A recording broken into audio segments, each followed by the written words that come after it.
Call this meeting to order. It's 6:03 p.m.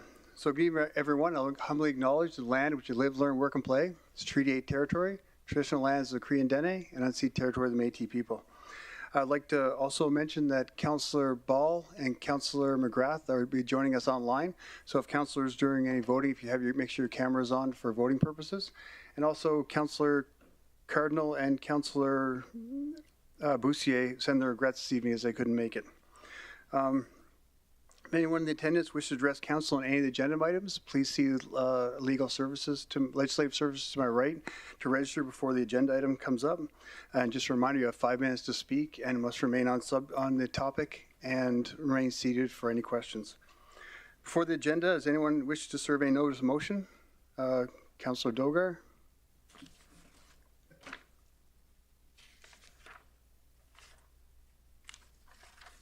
Excuse me. Thank you, sir. I move that agenda be adopted as presented. Oh, sorry, Councillor Dogar. I'm just asking if you want to add notice of motion. I'll go back to you when you have that. Okay? Your mic is on.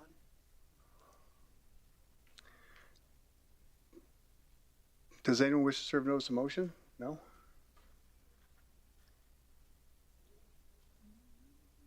Are you? That one, first one. No, we're not ready yet. What does he want? No, we're not ready yet. Take your mic off. Take it off. Okay. Yeah, I'm going to go right to that. Can I have someone make the motion to adopt the agenda as presented? Is that next? Okay, and before we adopt the agenda, Councillor Cardinal is not going to be here this evening, so we're going to defer his motion of item 6.2 to the December 5th meeting. Does anyone have any objections to that? Not seeing any. Can someone make the motion to adopt the agenda? Councillor Stroud?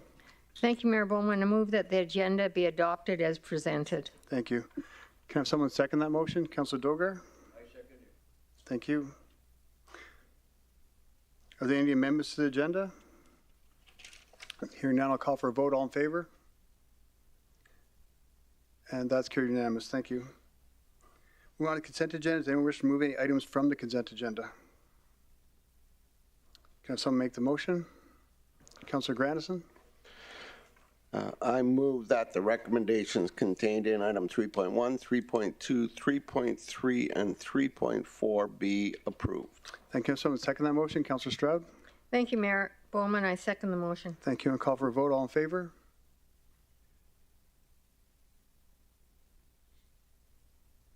And that's carried unanimously. Thank you. I just have a statement to make before we move on to the first item.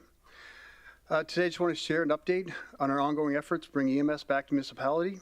Earlier today, the Government of Alberta announced a new dispatch center will be based in the regional municipality of Buffalo.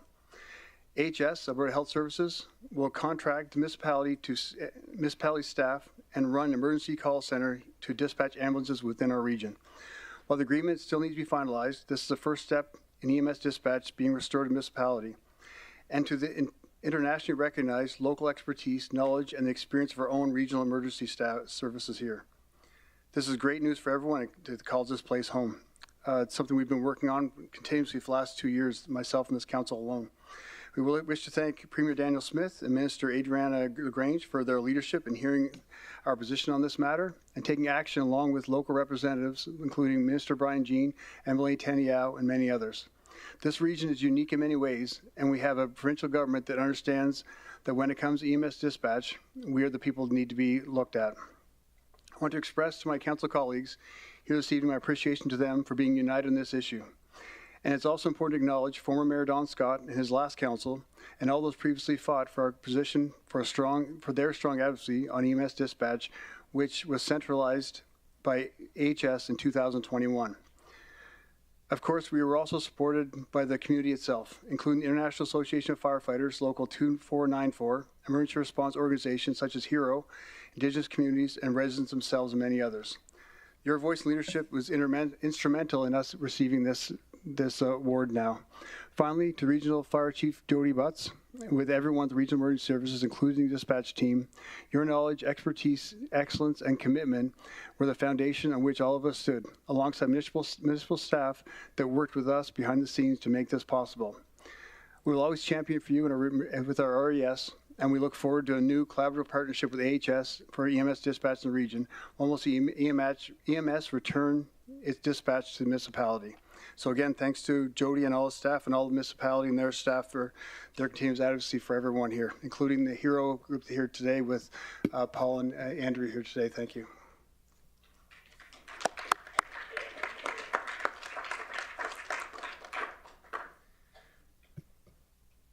Councillor Dogar, you have your light on again? Nope. Next, we have Bylaw 23/010, which we presented second and third readings tonight by Caitlin Haney, Municipal Council, Legal Services, to introduce the report.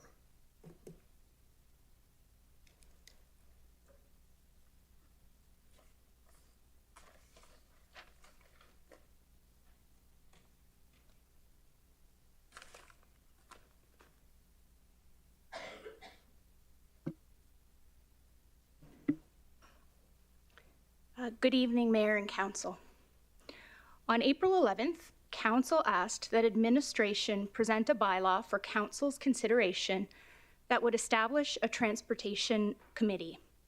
This resolution includes 4 paragraphs that provide very specific instructions in relation to the governance structure for this proposed committee. This evening, I'm returning to Council with 2 draft bylaws for Council's consideration. The first draft bylaw is the Wood Buffalo Advocacy Committee bylaw, and it is the bylaw for which first reading was passed by Council at the last Council meeting through the consent agenda. Administration is requesting that Council consider expanding its original vision for the Wood Buffalo Transportation Committee, and instead establish an advocacy committee with a broader focus. There are a number of important issues facing the regional municipality of Wood Buffalo. Council is ultimately responsible for advocating with other levels of government to bring awareness to these issues. For example, construction and maintenance of infrastructure, the impact of a fly-in, fly-out workforce on our region, support for local businesses, jurisdictional issues, matters like the 5-to-1 ratio. And these are only a few. The purpose of this proposed advocacy committee would be to engage with local stakeholders to identify the key needs and interests of the region, to recommend priority initiatives that require the support of other levels of government, and develop and implement a plan for advocating with other levels of government to support these initiatives through policy and investment that benefits our region. If Council chooses to establish this recommended advocacy committee, important issues relating to regional transportation could be included among the key advocacy priorities. This committee would work closely with the CAO, and both the priorities and the advocacy plan would ultimately be subject to Council approval. The committee membership would include the Mayor and 4 councillors appointed by Council. It's important to note that rather than appointing a designated officer to act as team leader, administration is recommending that the team leader would be the CAO or someone reporting to the CAO. Administration is concerned that appointing a team leader who reports directly to the committee and to Council is inconsistent with the CAO bylaw and certain sections of the Municipal Government Act. Specifically, that section specifying that Council must not exercise a power or function or perform a duty that is by this or any other enactment or bylaw assigned to the Chief Administrative Officer. Further, the governance model that was proposed in the April 11th Council resolution is similar to what is in place in Chestermere in relation to its Strategic Advisory Committee. Chestermere has recently undergone a provincial inspection, and in the resulting report, Mr. George Cuff identifies that a governance model where more than one individual is accountable to council can create an environment that allows important initiatives to fall through the cracks and results in a lack of clarity surrounding who is ultimately accountable to council for what. Specifically, in this report, Mr. Cuff writes, council is directed by legislation and bylaw to direct any of its decisions through the Office of the Chief Administrative Officer. We recommend that the designated officer's bylaw with respect to the Strategic Advisory Committee be rescinded immediately, and that full administrative authority to assist and advise council be restored to the city's administration. Council as a whole is left without their go-to person, an administrative ally and sounding board. This will weaken council's ability to understand the impact of a proposed decision from a holistic perspective. Rather than being able to anticipate and avoid issues, council may be forced to instead look for after-the-fact corrections that are often more disruptive and expensive. For this reason, the governance model that was outlined in the proposed resolution has been varied in both drafts of the bylaw before you this evening, and instead contemplate a team leader that would be accountable to the CAO.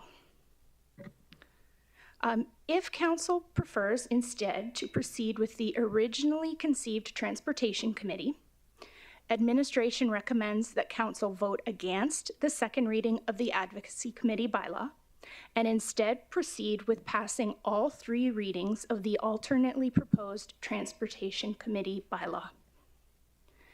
The mandate of this committee would be to make recommendations to council on the adoption of transportation priorities for the region, focused both on connecting communities within the municipality and building a strong gateway between the region and other parts of Alberta, and to make recommendations to council on an action plan to advance the transportation priorities and oversee implementation of the action plan.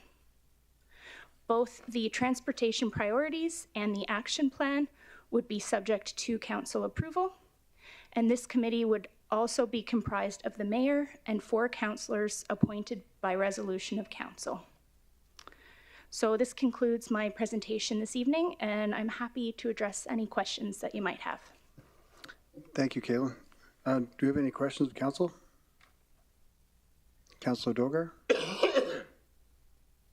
Madam, thank you very much. Very nice presentation. I think there are 2 bylaws going to be discussed. One is the transport and other is the advocacy. I think you have mixed up the presentation for both. Yes, through the chair to Councillor Dogar. What administration has done is spent some time considering the resolution that was put before, or that was passed by council in April. And especially in light of the fact that you now have a new CAO, we are recommending that instead of the Transportation Committee bylaw, council consider passing the Advocacy Committee bylaw. We didn't want to come to council and presume that we know better than you and just provide you with an Advocacy Committee bylaw. We wanted to also draft the Transportation Committee bylaw so that if you choose, you could still go in the original direction that you wanted in April. Thank you very much. There's no doubt about it that administration know better than the other people like me. You see, politicians, you people are professional and you meet every thread. You know, there's no doubt about it. But at the same time, it's politicians who have to make it friendly and very viable for the community, for the stakeholders. So, and there should be something. You see, no committee is complete without administration. That I'm very clear. But what all Mr. Cuff you have quoted, he has also said something in the past which have not been complied with. So, I feel that this advocacy committee is like a grandfather committee, we cannot go out of it. This covers most of the part of MGA. Am I right? Through the chair to Councillor Dogar, in regards to who the team leader reports to, that's the particular issue in which the George Cuff report was referenced. And that was to explain why we have drafted the bylaws in a slightly different way than what was contemplated in the resolution. So instead of creating a position of a designated officer that would report directly to council and be directly accountable to council, the team leader would report through the CAO to ensure alignment with the rest of what administration is working on. Whenever a representative of the administration is there's no doubt a CEO would be, his boss, being his elder, monitors everything. He's answerable to CEO, but at the same time, the committee as a whole has to be answerable to the council. The supreme authority should be with the council, mayor and the remaining councillors. This is my point of view. And yes.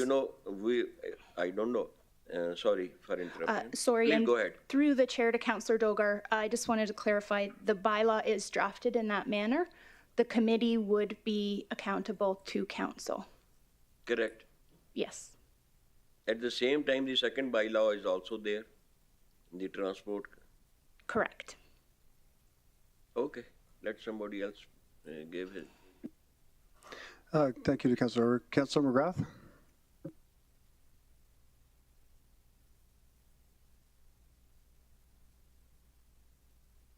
Yeah, through the chair, Caitlin, for the record, back in April, I heard the same things, but I don't think I proposed a bylaw that was infracted upon the MGA at all. The flow chart that you have must be different than the one I shared with my colleagues 4 years ago and a couple of months ago, because the flow chart, the CAO was where the buck stopped before council. So in your proposed administration-friendly committee, it's going to be made up of 4 councillors. That's a change. And the mayor was always a member of the committee. I got 2 questions. Do you have the flow chart that you're referring to? And business community, industry, and key experts that we recruit? Because 4 years ago we started this, and I still believe today this is where we get hung up. This is where our traffic don't flow. This is where the graders are not on the road. Like, if this was all so easy, we wouldn't take 2 years to repair a bridge over Hospital Street. It wouldn't take 6 years to fix 2 potholes. So I'm just wondering if you could share with me, and maybe we'd take a break before we debate this. I'd like to see the flow chart you have that didn't have the COA's name on it. And also, where are the other members that was proposed in the approved notice of motion? And why have we taken the Wood Buffalo Transportation Committee and made it 2 choices? Because I think to identify ourselves, that's what we brand ourselves as. So I guess a couple of questions is, why all the changes? Because George Cuff had a different issue, and our COO was always the same thing as it was set up the same as the wildfire. We've taken now 4 years to get to this point, and we're no further off today. Like, we had Senator Black on the committee. We had, and I shared this with council. I shared this with council as soon as they got elected, and before the second round came out. And I'm not being loud, guys. I'm not being loud. I can't see you guys. I'm not cutting anybody off. I just want to know if you could send me the flow chart and the key members of the community that I had attached that would make that committee 2 councillors, and the mayor was always. So through the chair to Councillor McGrath, I appreciate your questions. and I'm going to try to answer all of them. If I miss any of them, please let me know. Thank you. So in regards to the flow chart, when drafting these bylaws, I wasn't looking at a flow chart, but instead the specific language in the 4-paragraph resolution that you had provided as your notice of motion to council. If you'll give me one moment here.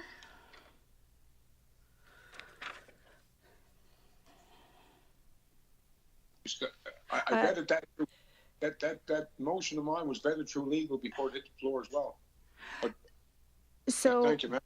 yeah, so particularly it was paragraph B that specify the mandate and authority of the committee to exercise governance and policy oversight over all aspects of regional transportation, including, without limitation, the authority of the committee to appoint an administrative head to act as transportation team leader who will report directly to and take instructions from the committee. So that's the particular issue that we've identified. And I think that to some degree, positions on that may have changed in part in light of the inspection that was done in Chestermere and the report that was recently released that identified some governance concerns in regards to having a separate designated officer that reports directly to the committee and council rather than to the chief administrative officer. So that was the one item that was changed, and that was more in regards to how the resolution was drafted rather than any org chart or flow chart that I saw, as I didn't have the opportunity to review one. I think the second issue you asked about were the key members. So when I turn to section D of that resolution, it deals with specifying the community stakeholder groups that the committee will consult with. So each of the bylaws do contain a list of community stakeholders at a high level. For example, local business, rural community, there's a list. And then there's also a catch-all at the end that allows the committee to identify any other further stakeholders that they believe may be relevant and may have been missed in the enumerated list. So those individuals will be available to the committee to represent various different viewpoints of the community, but those individuals will not be a part of the committee themselves. And then in regards to, I think the last question was about why council or why administration has come forward with a request or a bylaw for an advocacy committee. So through the chair to Councillor McGrath, I think there has been a lot of thought put into the resolution that you passed. In particular, the need, as you have pointed out, to advocate on a number of these transportation issues in the community with the government of Alberta and even, potentially the government of Canada. And I think as part of that, we've identified that there may also be other instances where our advocacy efforts have not always been aligned, and that doing so, giving council an opportunity to identify what the advocacy priorities are for the region may have value. So it was more of an attempt to build on your original vision, not in any way to, again, substitute our views for your own.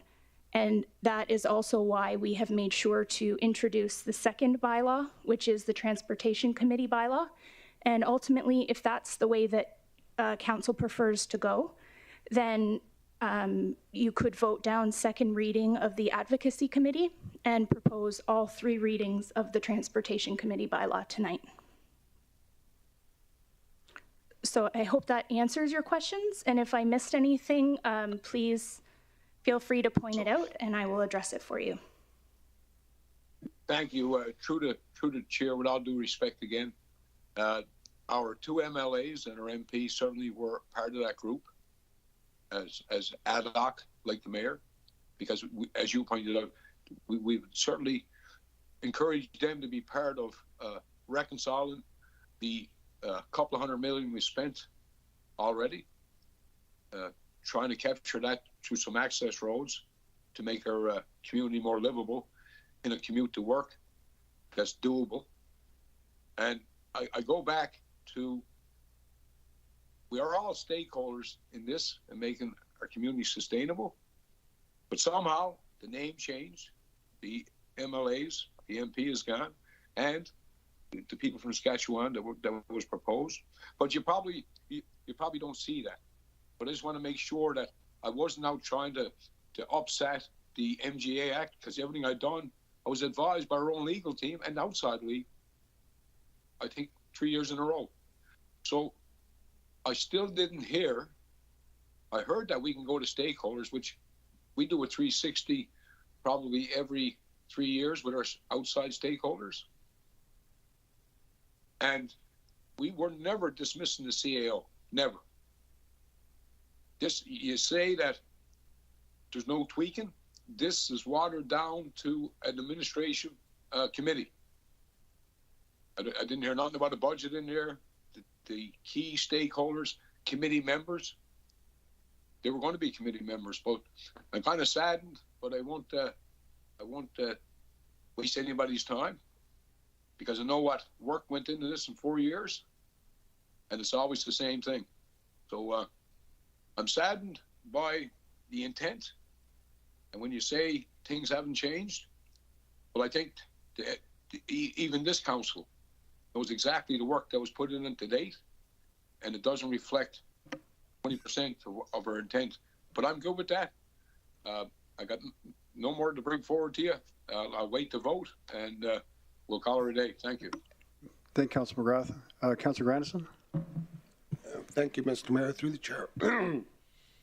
I think it's not unusual for administration and legal to review motions and things that we put forward just to ensure that we're in compliance. That would be pretty standard practice, agreed. One of the things I liked about the statement you made is we have a new CEO.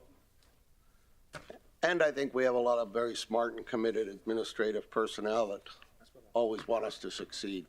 And the one thing I like about the bylaw that recommended in terms of the advocacy is it allows us to advocate for multiple priorities that are identified through the community rather than just the 11 people who sit here, so that we can stay on top of advocating for all of the issues, including transportation, that are relevant and affect our region.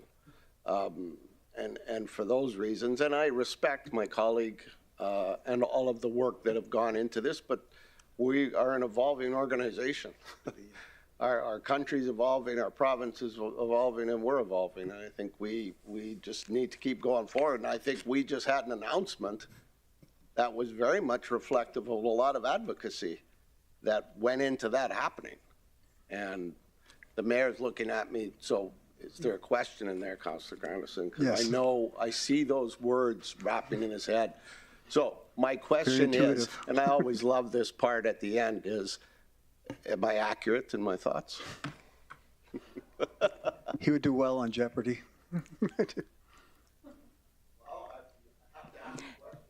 Yeah, and through the chair to Councillor Grandison, I think your commentary about the success with dispatch is a good example. It's something that, you know, and credit to council and also to, you know, the administration that have been working on this, our fire chief. but it has been something consistently that has very clearly been a priority for our region and for council and the municipality for the last, number of years since dispatch was removed. And I think it shows how intentional advocacy efforts can be successful. And the thought was that certainly one of the major priorities of the committee would be transportation, but to build on the idea that Councillor McGrath had to also allow the committee room to advocate on other priorities as well. Thank you. And also, Caitlin, I have a quick question before I go on to anyone else. With the membership of the committee, it's the mayor and 4 councillors appointed by the Resolution Council. And that, as Councillor McGrath had mentioned, stakeholders, we have the ability to add committee members to this committee as we use stakeholders and that sort of thing in the community to help us advocate. Is that correct? Through the chair to Mayor Bowman, that could certainly be done. It would just require a quick amendment to the bylaw. Okay. It's not unlike our other committees that have members of the public. Okay, yeah. And Councillor McGrath mentioned a budget. I don't know if you wanted to mention So through the chair to the mayor, both of the bylaws do talk about putting a resource plan forward. It's just, it wasn't included in my summary presentation, but that would include things like a budget or whether or not the resources would come from staff that we already have. Perfect, thank you. And if CEO if you want to add to that, CEO. All I really wanted to add is that there was no intention to water this down. Caitlin and I had a lot of conversations around this, and the last time we spoke about it, it was originally talking about the Transportation Committee. And, it's more than transportation. There's lots of issues that we need to be advocating for in our community. So that's the reason why we moved towards the Advocacy Committee as opposed to the Transportation Committee. But as I say, there was no intent to water this down. All we did try to do was to give us close to Councillor McGrath's original request, but also comply with the MGA at the same time. Thank you, CEO Hunter. Councillor Banjoko. Thank you, Mayor Bowman, and thanks for the presentation. I had 2 areas of that I need clarification, and I think CEO Hunter mentioned one of them, which is the compliance issue. I just want to clarify that now, if we go by the Wood Buffalo Advocacy Committee, we are in compliance with the MGA. But also during the discussion, Councillor McGrath did mention that there was really no intention to not have the committee report to CAO or channel, the activities have to still be rectified or, be aligned with the administration and all of that. So I just want to confirm that, either ways we are complying with the MGA right now. Through the chair to Councillor Banjoko, both of the draft bylaws in front of you are compliant with the MGA. Okay. The explanation that I gave was just to explain why we had deviated slightly on the reporting structure that was outlined in the original resolution that was passed in April. Okay, so that's one. Then the second part, just to be sure I'm hearing clearly, the difference is then that this is a broader view. There could be advocacy for different issues, but maybe we'll start with the transportation ideas from Councillor McGrath. Through the chair to Councillor Banjoko, that's correct. The Advocacy Committee has the broader ability to identify priorities that are that hit a number of subject areas. whereas the Transportation Committee is focused purely on transportation. That's really the difference between the two. Okay. Thank you. And that's confirmed by CEO? Yes. Okay. Thank you. Thanks, Councillor Bajoko. Councillor Dogar? Thank you very much, sir, for giving me chance. My question is almost clarified after Councillor Banjoko question and answering both. Almost the things are covered up. Only the dispute is of the name.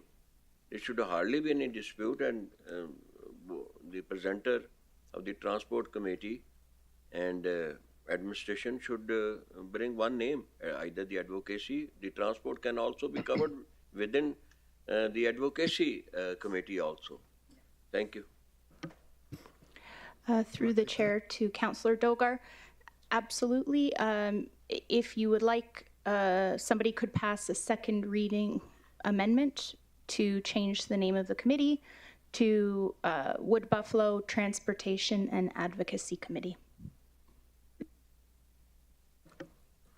Thanks, Councillor Dogar. Do you have any other questions from council? I do. Councillor Ball? Thank you. Through the chair. I guess I'd like to ask, obviously we have a couple of draft bylaws in front of us. It doesn't sound to me like Councillor McGrath is fully on board with either one of those drafts, and I agree with him. There's some pieces that are missing relative to who makes up the committee, relative to the stakeholders, and Councillor McGrath has put an awful lot of work into this, where he has, listed quite a list of who could be on that committee, and of course the budget that he mentioned. Is it possible? There's my question, Mr. Mayor. Is it possible that we can make those changes to the bylaw to suit Councillor McGrath's needs? Because I don't think it really changes the outcome of what the committee's purpose is, but can we make those changes tonight before we start passing it and then doing multiple amendments? Yeah. So through the chair. Okay, go ahead. Sorry, through the chair to Councillor Ball, I do just want to be clear that the resolution that Council passed on April 11th does not contemplate members of the public being members of the committee. It's very clear that there will be a list of stakeholders that the committee will consult with, but the committee is just intended, based on that resolution, to be mayor and some members of council. If there's a desire, though, to add the stakeholders as a committee, we would have to either do a second reading amendment this evening, or council could instead not pass second reading to strike down the bylaw that is on the floor, and then pass a separate resolution to give directions to administration to go back and make certain changes. And then that redrafting could be done, and we could come back to council with the redraft. Okay, well, thanks for that. But regardless, I think it's an important point, and I believe the stakeholders, as Councilor McGrath said, need to be a part of this committee. So whatever happened back in April, it is what it is, but today's a different day. So let's march this forward. And I agree with Councilor McGrath that that's the route this needs to take. Yeah, so Councilor McGrath, Councilor Ball. Once the motion's on the floor, we can look at changes that a few councillors have, like yourself, Councilor McGrath, and I've been writing down a few things here as well. There's some adjustments we can make after the motion's on the floor to amend the bylaw before we actually pass the second reading, as Caitlin had mentioned. Okay, can I ask a question of Councilor McGrath? Yeah. Will that satisfy your needs, Councilor McGrath? Well, I think we probably have to wait till we get a motion so we know what we're actually putting out. That's why I asked you. All right. Yeah. Okay, we can do that after. Well, then we can see what changes we want to make and then see if that's where he's thinking. But for now, do we have any more questions for Caitlin? I'm not seeing any. I can have someone make the motion. Councillor Grandison. Thank you, Mr. Mayor. I move that bylaw number 23-010 being a bylaw to establish the Wood Buffalo Advocacy Committee be read a second time. Can I have someone second that motion? Councillor Straub? Thank you, Mayor Bowman. I second the motion. Thank you. Okay, now, is there any debate, discussion, or comments from council? Now we can, Councillor Ball?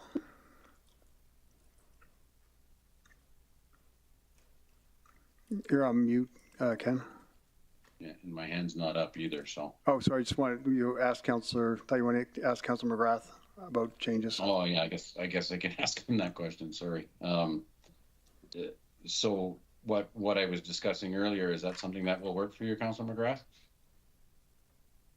I think after 4 years, and I think we talked about this, I think someone just said last April, 9 months later, I know that what I put in, not reflective much here this evening, so I'll wait for the vote. I'm not going to take any more time on this. It was never meant to deal, as I said, with fuss and cars. It's about mobilizing workforces, mobilizing the public.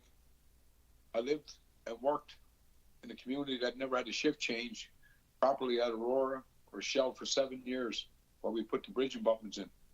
I feel the pain of the workers because I'm still one.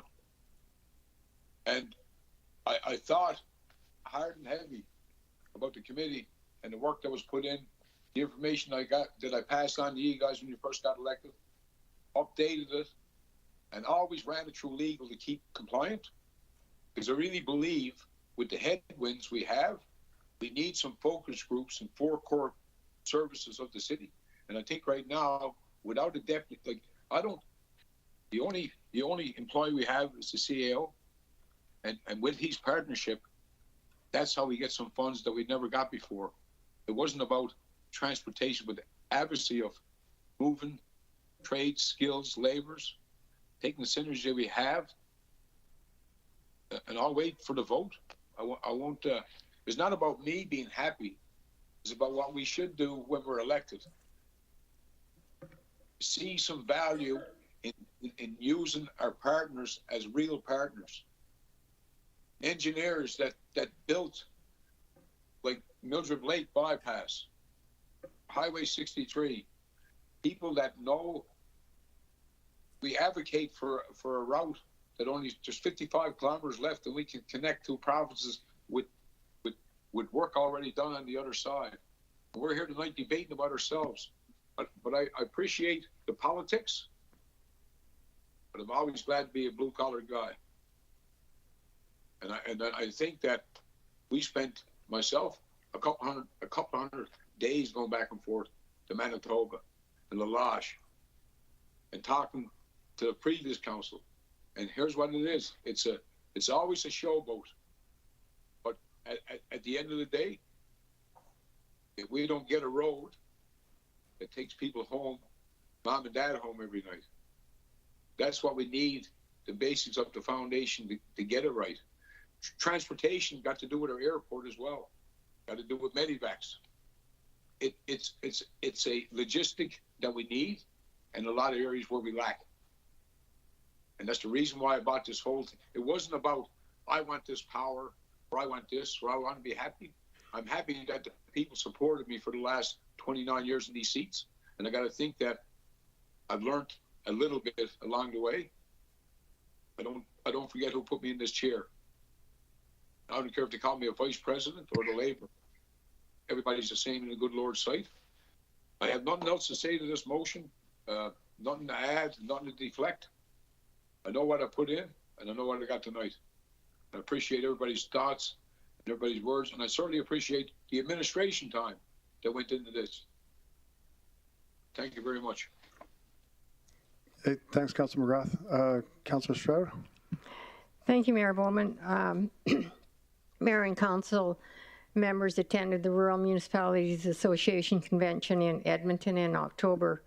Topics we covered included policing and lobbying various ministers for funding for flood mitigation, return of Northern Living Allowance for childcare workers, healthcare decentralization and reform, upgrades to Highway 881 between the Provincial Park and the Hamlet of Anzac, developing a flood and fire mitigation strategy to proactively protect communities at risk of future natural disasters, and a more collaborative approach between urban firefighting and wildland firefighting for next year's wildfire season, plus the industry roads that we seem to have to take over from the province.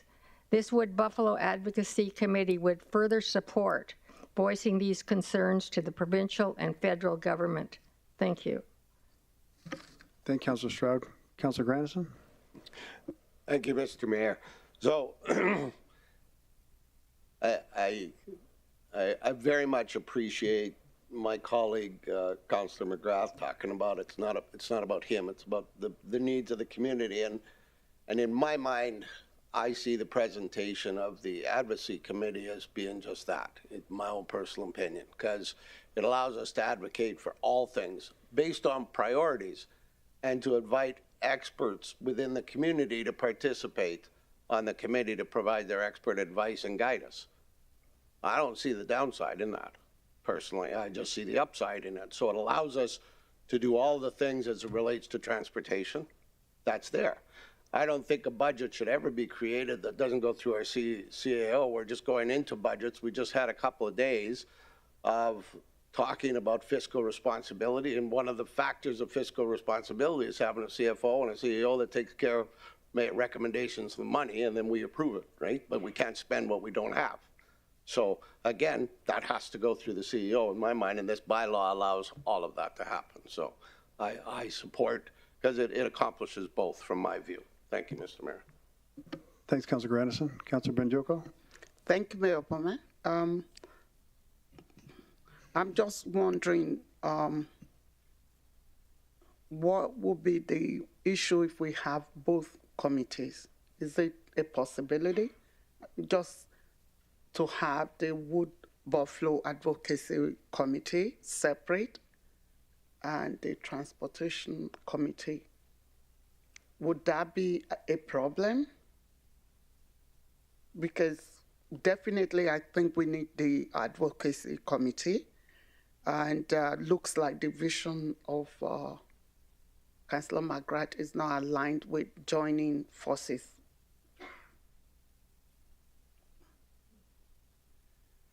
I just want to know if that is a possibility. Maybe Mayor Bowman wants to. Well, I think the advocacy alone can advocate for everything. Yes. That could fall under everything. We wouldn't have to have two committees. One committee could do. Yeah, that advocacy, one committee, we could change the name to be Transportation and Advocacy, and it would cover. Okay, so it could be. But we have many things to advocate for, as you know, so we can advocate for anything. Okay, so it could be the two names there to make it Transportation and Wood Buffalo Advocacy and Transportation, or what? Yeah. There's a possibility, yeah. But that would still be one committee working on the different issues, right? Yeah. I wanted to see if, is it okay to ask Councillor McGrath? Okay, he doesn't want to speak about this anymore for now. Okay, thank you. Okay, thank you, Councilor Majoko. I have a quick question for the CEO. Are we able to advocate without this committee? I know the answer, but. Yes, we can advocate without this committee, yes. Yeah, so right now we're advocating for different things right now. Absolutely, but one of the advantages of this committee is that we can pull in local expertise, we can pull in people from industry and get their opinions, so that we can build an advocacy plan and work with an advocacy company to make sure that we're speaking to the right people in the various levels of government, to make sure that we're getting the best bang for our buck for our advocacy. Okay. Because it is expensive. Yeah.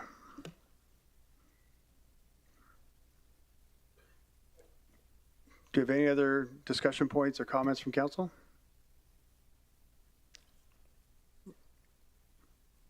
Yeah, does anyone want to make any amendments to the bylaw as we have in front of us?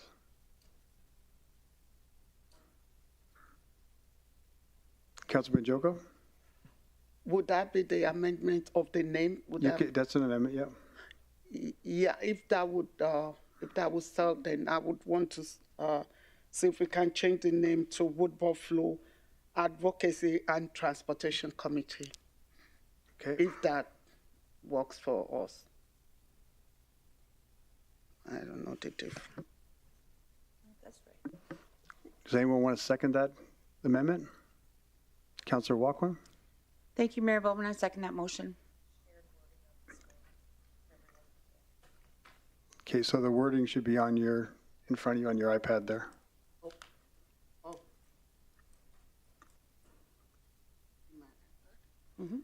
Call for a vote. All in favor? This of the amendment. Oh, sure. Do you want to speak to that motion, Councillor Benjoko? Yes, just for the amendment. Wait. We have to, Go ahead, Councillor Benjoko. Well aware. to get to the site. Go ahead, Councillor Benjoko. You can speak to it. Thank you, Mayor Bowman. I will try to speak to it with the help of everyone here. After hearing all the discussions tonight, I believe that we are all aligned with having a committee that will advocate for this region, for all the various issues. We've been carrying on, or we've been carrying over some issues for years that we need to continue to follow up on. Child care support in this region, transportation, and healthcare. For instance, the residency program also in the hospital, which has been bothering me of late, and so many issues. So it's actually a value-adding thing if we can establish a committee that will be dedicated to looking at whatever is pending, plan for what to do for the next steps of advocacy. I also, after listening to Councillor McGrath and realizing the amount of work that he has put into this transportation committee, I believe it is only fair to have transportation be mentioned. He talked about logistics, connectivity with other neighboring cities and communities will really help to open up our region, if I'm understanding him correctly. And if not, he can add more points to that. So with that, I believe if we have one strong committee that is focused at advocating, that would be a good thing for our region. Thank you. Thank you, Councillor Benjoko. Councillor Ball? Thank you, through the chair. I've been considering this here, listening to everybody and trying to figure out the whole purpose of this. It seems that the scope. Sorry, Councillor Ball. Sorry, Councillor Ball. Right now, we're just debating Councillor Benjoko's name. We're adding a name to the committee. I get that. Okay, go ahead. All right, and like we're changing the name. First off, is advocacy. Now it's transportation and advocacy.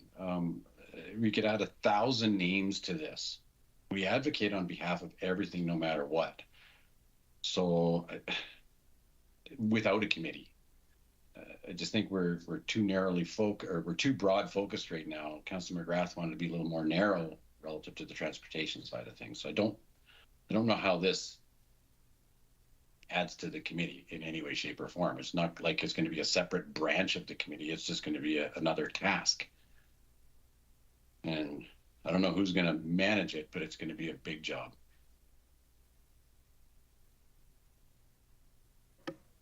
Okay, thanks, Councillor Paul. Councillor Grandison? Thanks, Mr. Mayor. My simple thing, kind of somewhere along the lines of reasonably close to what Councillor Ball was talking about, was, so if we end up with a priority, the province decides in their next budget to cut something, and we all put our efforts into advocating to the not closing a medical clinic. Do we then add not closing a medical clinic to the title? Advocacy is advocacy is advocacy. And the priorities, if I understood correctly, and again, correct me if I'm wrong, what this committee will do, it'll be a chameleon. If advocacy for something needs to happen, we can recruit local people from town, experts to support advocating for whatever the priorities are identified. Doesn't have to be identified in the name. To me, identifying something in the name puts a priority on that item versus the advocacy itself and coordinating and organizing it. That's the only reason I'm against changing the name. Where do we stop? We just keep adding. And I don't disrespect in any way, shape, or form the amount of effort and work that Councillor McGrath has put into this. I think it's admirable. But it doesn't take away from the fact that we just spent 2 years advocating to get our ambulances back. And that was a priority, that we could have named the committee that. And next week it might be something different. So advocacy speaks to it all, in my mind. Thank you. Thanks, Councillor Grandison. Councillor Dogar? Thank you, Mr. Mayor, for giving me the time. No doubt quite a bit has been discussed, and we are struck up. We need to get aside. Why can't we amend it and give it next time? We discuss it later. Why to waste time of so many people?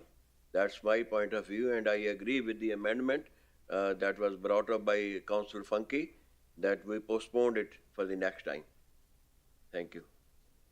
That's not our motion, Councillor Dogar. There is a view, point of view. That's my view, okay.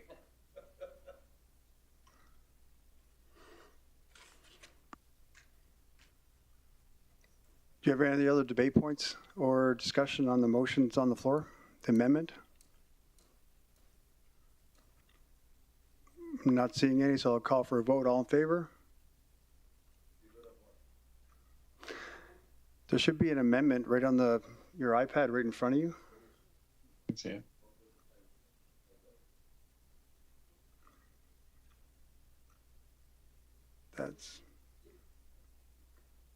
So that's defeated with 2 in favor.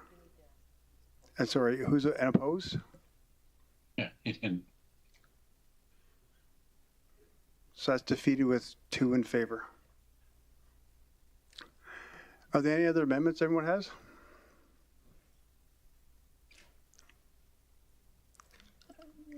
I'm taken from the temperature on just by the name change that possibly a 10-minute break for us to discuss any amendments might be what's in order, so we can have some conversation.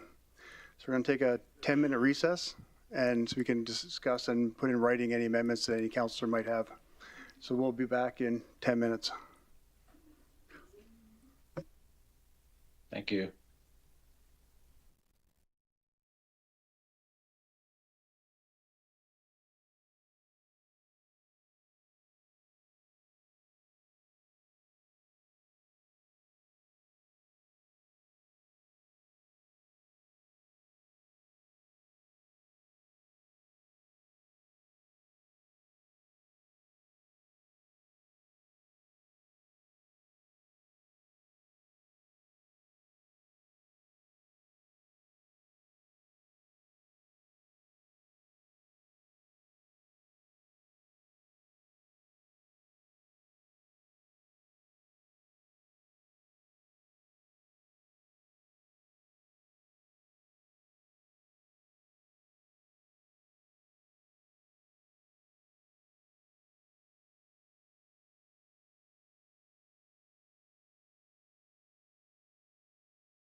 Thanks, everyone. Welcome back. And do we have an amendment?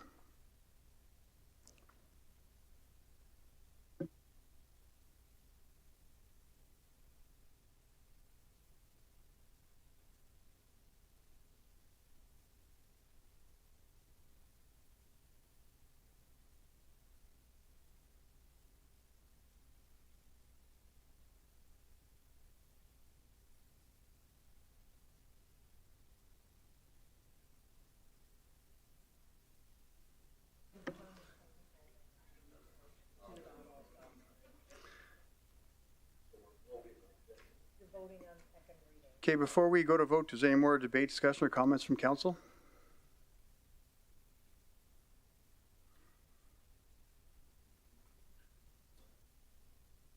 Not seeing any, I'll call for a vote. All in favor? And just a reminder, this is voting on the second reading of the Advocacy Committee. Sure. I move that bylaw number 23-010, being a bylaw to establish the Wood Buffalo Advocacy Committee, be read a second time. Thank you. And Councillor Stroud seconded that the first time as well. So we'll call for a vote. All in favor?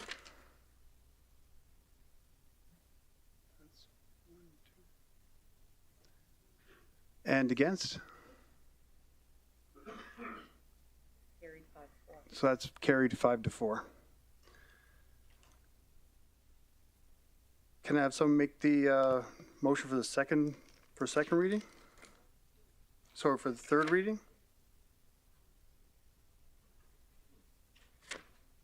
Councillor Stroud? Thank you, Mayor Bowman. I move that bylaw number 23-/010 be read a third and final time. Thank you. Have someone second that? Councillor Grandison? I second that motion. Thank you. Are there any questions or comments from council? Councillor Dogar? Thank you, sir, for giving me the chance. Just one question: that are we going to add those transport committee certain clauses in this? Are we going to amend it or no?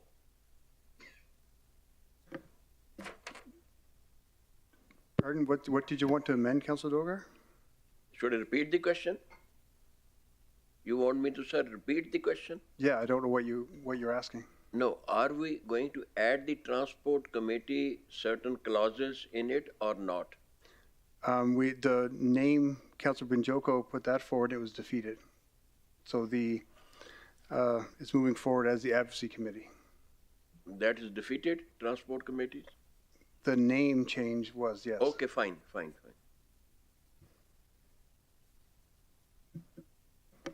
Councillor Binjoko? Thank you, Mayor Bowman. So is this the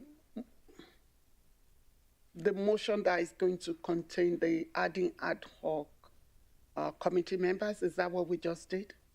Because I'm a bit confused what we're doing right now. Yeah, go ahead, CLO Brown. Thank you, through the chair, to Councillor Banjoko. Yes. So Council just passed second reading of the advocacy bylaw as it's written. Yeah. My understanding during the motion recess was that there's a council member who would like to potentially bring a supplemental motion. So Okay. if this bylaw receives all three readings, the supplemental motion would be read at that time, which contemplates directing administration to work with the committee to make recommendations for ad hoc membership. Okay, thank you. So if this passes, then we'll put that motion forward. Okay, thank you. For any other discussion or comments from council or debate points? Councillor Weigel? My apologies, thank you. My apologies, I don't, I apologize, I don't understand that we pass something and then change it. That doesn't make sense to me. So through the chair to Councillor Weigel, right now what it is, the bylaw as it stands contemplates inclusion of stakeholders. Yeah.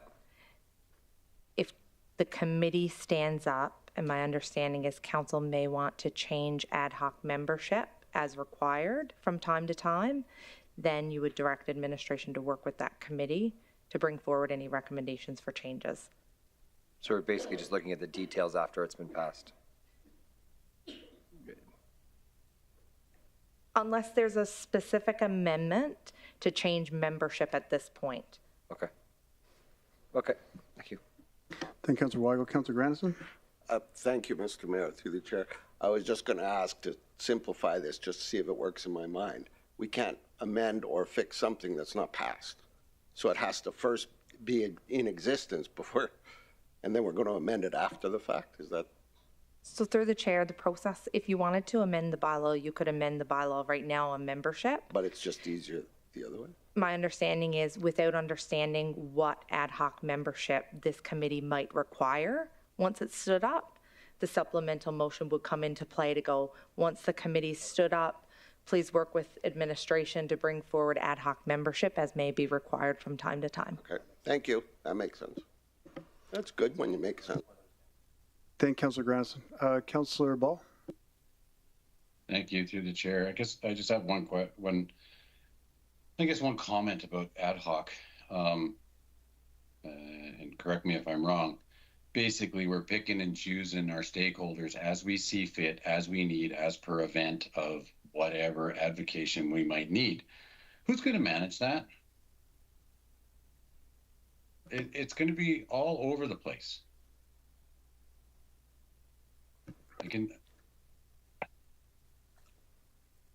If you're asking me, Councillor Ball, I would just think the committee would have to manage that.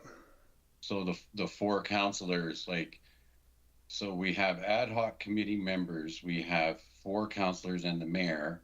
So when we decide to change out one of the committee members, how do you go about that? Because, that person may not have a skill set in a particular area. So what, we're just supposed to, that guy sits on the bench for an hour and we bring someone else onto the bench for an hour? It doesn't make sense to me where we're to me, you should have appointed members of the committee, just like we do on our other committees, and they fulfill the role for their term, whatever that might be. And that's why I'm not supporting this right now, because I don't think we've got all our I's dotted and our T's crossed. It seems far too loosey-goosey for me. I agree, Councillor Ball. Could we add, Caitlin, legal, could you address maybe some questions there when it comes to ad hoc? Yeah, through the chair to Councillor Ball, it isn't an approach I've seen before with ad hoc members, but I think it's important to know that being a member of a committee really just means that you get a vote in the decisions that the committee's making. But the bylaw is drafted in a way that the committee could engage stakeholders to help with their advocacy efforts, even if they're not a member of the committee. Let me ask this then. Who votes on this committee right now with the way the bylaw is set up? Through the chair to Councillor Ball, it would be the 4 councillors and the mayor. Right. So none of the committee members have a vote. So now we would have to change that. And now you're going to ask committee members that are on the committee to make a vote, to vote themselves off, to vote someone else in, because we need a special resource or a special skill set to address that one advocacy item. It doesn't make sense to me. Yeah, and through the chair to Councillor Ball, just like administration may have a particular skill set and come to council, we don't sit as members on council or vote. So the way the current bylaw is drafted, it contemplates that those experts would be stakeholders or individuals that would participate perhaps in an ad hoc way, but you're right, they're not actually members of the committee. Adding them as ad hoc members would certainly add some challenges like the ones you've identified. Yeah, and further to that, if they're ad hoc members, are they committed to the committee? Councillor McGrath wants people that are committed to our region, that have, a vested interest in doing better for our region. And if I'm just an ad hoc member, am I going to go? Am I not going to go? Do I really care? I don't think we're ready to move forward with this. I think we need to dot a lot more I's and cross a lot more T's. So that's all I'm going to say about this. Thanks, Councillor Ball. Councillor McGrath? Thank you, through the chair. If I may, I'd probably ask you to take a look at the PowerPoint that was given. The 6 members at of the community would be staples in the community that for example, an industry rep would have the hands and the ears of industry. The indigenous rep would be likely a grand chief. The social profit society would have a rep. It was all tabled as such, so that, just to clarify that, and now I know that this in the documents that you received, there were 6 members and 2 councillors and the mayor. So I guess the question is, before I vote on this, we started what we called the Councillor's Corner, 2013. We're chastised because there was only 3 of us. The reason why there was only 3 of us, we were told if there was any more, we'd be almost bunkering on an MGA infraction. And I've always been mindful of that. So with the current setup of having 5 people, that, like, because we couldn't have any more than 3 unless it changed in the MGA. And I just want to be clarified on that, I guess, through cable.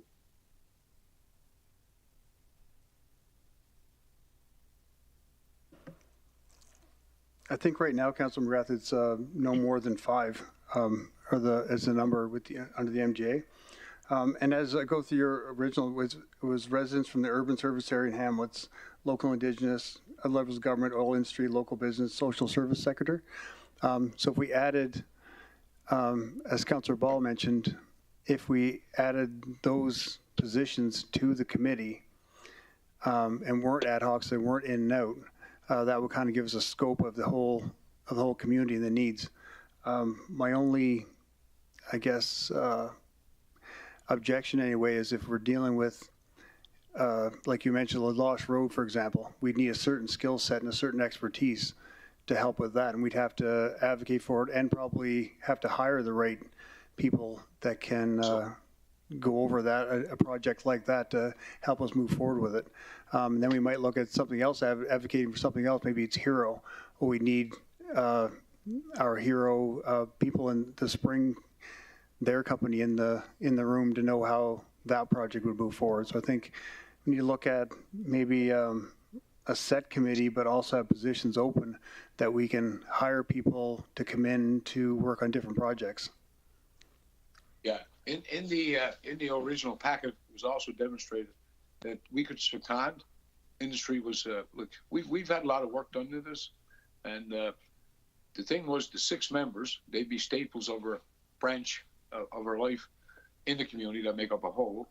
And then per se, if we had let's say an environmental disaster, then we would call upon the SERCON, and we've done it before with good faith with industry. They would give us an actual specialist.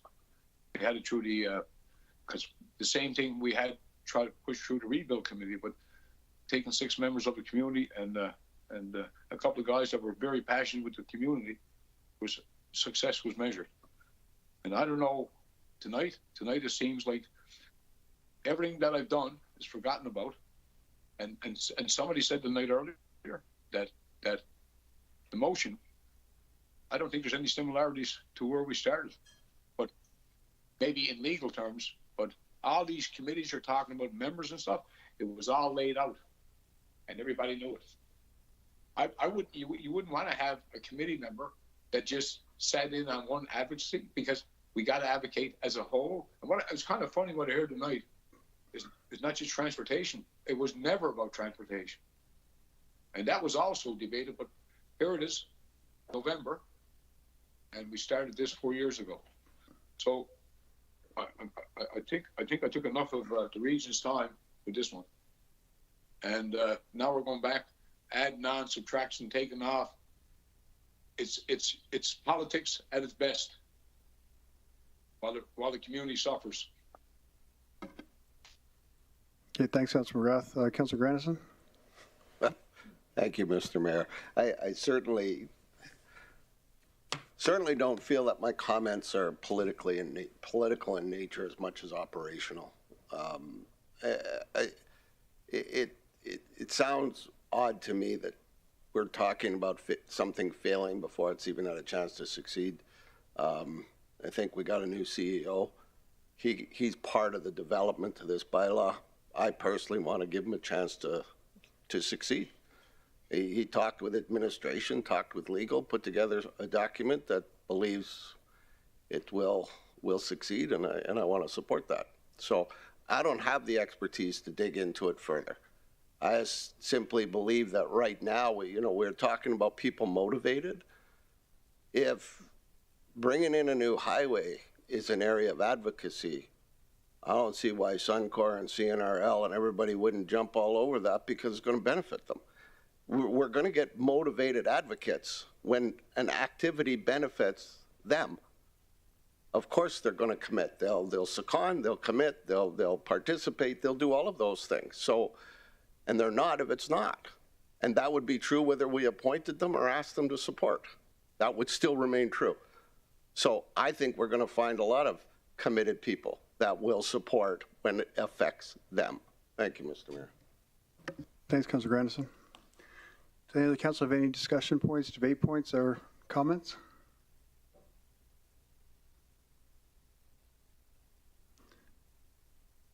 Not seeing any, so I'll call for a vote. All in favor? Yeah, this is the third reading for confirmation. Sorry. And all in favor?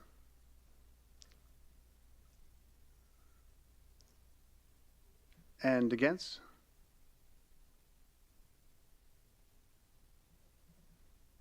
Councillor Benjoko, did you vote?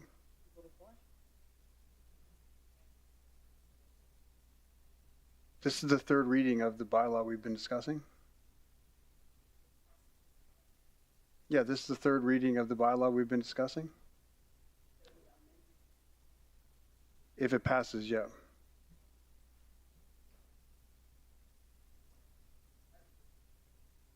You voted for it? Okay. We'll do a revote because we didn't see. So, all in favor?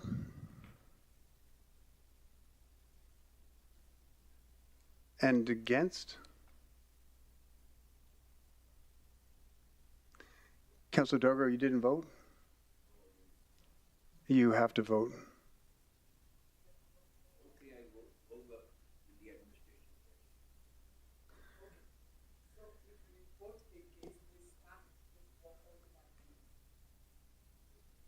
Possibly.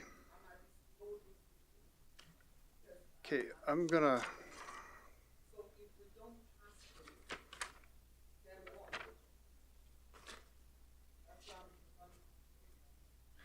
Al, do you want to read the motion again? Okay, this is the motion we're voting on, just so everyone's clear. I move that bylaw number 23-010 be read for a third and final time. And Jane seconded it twice. Right?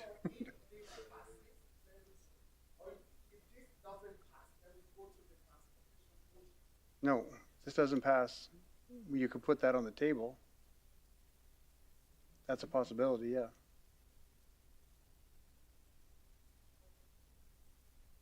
Okay, so that's the motion.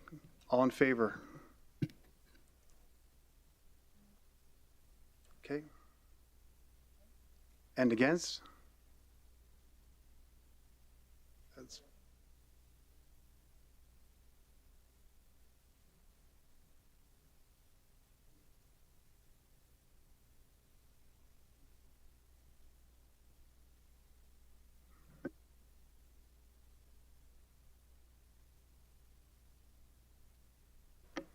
okay, that's been defeated, the third reading. What was the... So the vote result was four in favor, Councillors Dogar, Walklin, Stroud, and Grandison, and 5 were opposed to the motion for third reading, Councillors Banjoko, Weigel, Ball, Bowman, and McGrath. Okay, thank you. So next up, we have bylaw 23/022, which is presented for a second and third reading tonight. So I'd like to invite Laura Farquharson, Chief Financial Officer, to introduce the report.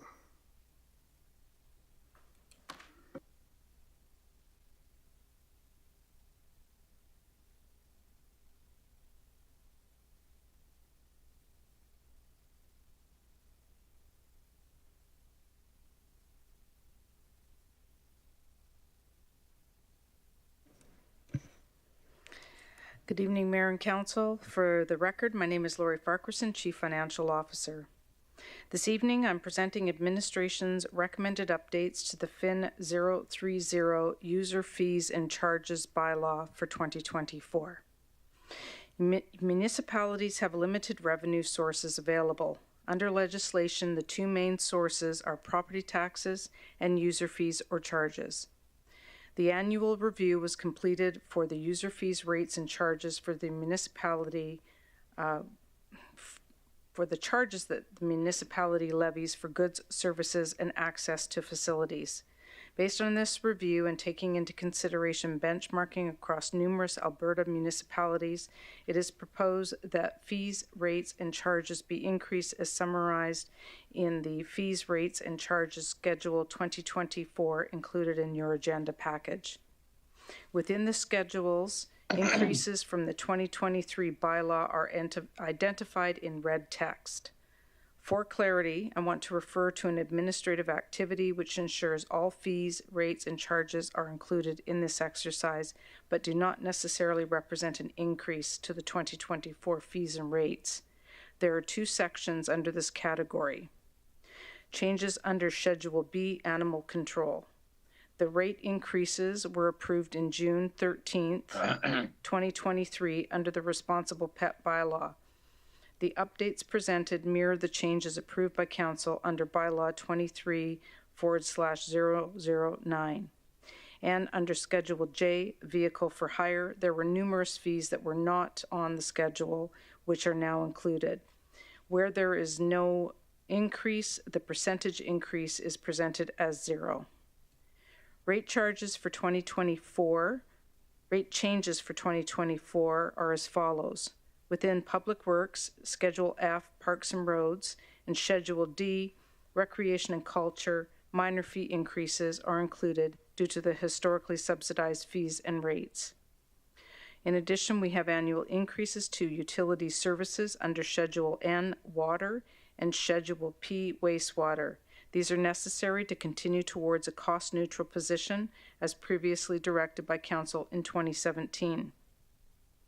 Subsequent to receiving first reading of FIN 0-030 on November 14th, 2023, administration was directed to bring forward bylaw amendments that allow for withholding access to municipal utility services where there is a history of unpaid amounts.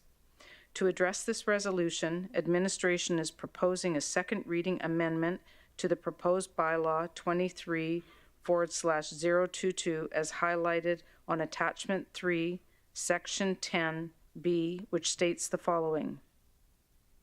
Where any person is in default of payment terms to the municipality for any municipal service, the municipality may withhold any license, permit, approval, service, utility, or use of municipal property, or being provided with any such associated municipal services under this bylaw, subject to the municipality having provided reasonable notice of its intent to withholding such service. Administration is recommending that Council approve bylaw number 23/022, the Fees, Rates, and Charges Bylaw 2024. This concludes my presentation. I'm happy to take any questions. Thank you. Do we have any questions for administration? Councillor Stroud? This is bylaw number 23/022, correct? Correct. Pardon? Through the chair to Councillor Stroud, correct. So I'm just curious here. Does the RMWB provide ambulance services for the Big Stone Cree Nation as outlined under Schedule E? Is this part of the new ambulance contract? I will need to defer to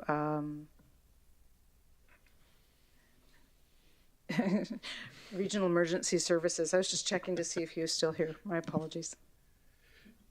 Through the chair to Councillor Stroud, we provide EMS services to the entire region other than Fort Chippewa and North. So where is the Big Stone Cree Nation?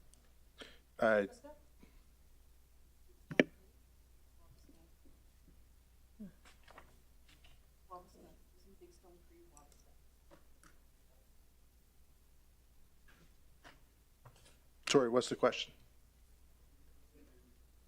Oh, sorry. Okay, does the RMWB provide ambulance services for the Big Stone Cree Nation as outlined under Schedule E? Is this part of the new ambulance contract? Through the chair to Councillor Stroud, no, we do not provide ground ambulance to Big Stone Cree. If that's over in Wabasca area, we only provide within the municipality of Wood Buffalo.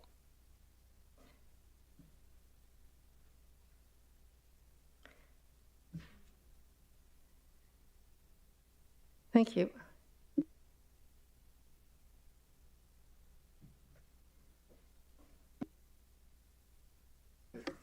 Councillor Benjogo? Thank you, Mayor Bowman. Thank you, CFO, for the presentation. My question is for vehicle for hire. I just wanted a clearer understanding of that Schedule J, 1E, independent owner operator. I just think, who are they? What would that be? And this wasn't the red, the prints in red are the added schedules, right? Mm-hmm. Through the chair to Councillor Benjoko. Or changed. For the listing that is presented in Schedule J, Yes. there are only 2 rates that were a net new rate. Yeah. The majority was just representing the fact that we didn't have the rates included in the bylaw historically. With respect to your question, I will defer to Director Berge to speak to that. Thank you. So, Director Berge, if you can just do both D and E so I don't waste your time. Thank you. Through the chair to Councillor Banjoko. So an independent driver would be an Uber-like service. So if they owned their own company, they would have their own vehicle so that they're not working with like a Sun Taxi or United. They are an independent owner and operator. Do we have those in Fort McKay as of today?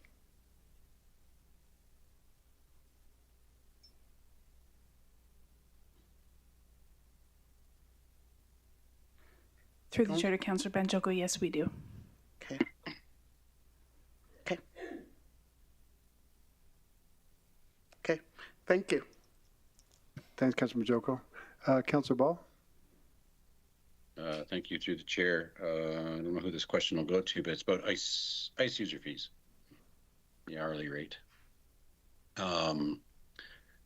I believe we have I think it's an 8% increase this year. We had a significant increase last year as well, and there was quite a period of time where there were no increases.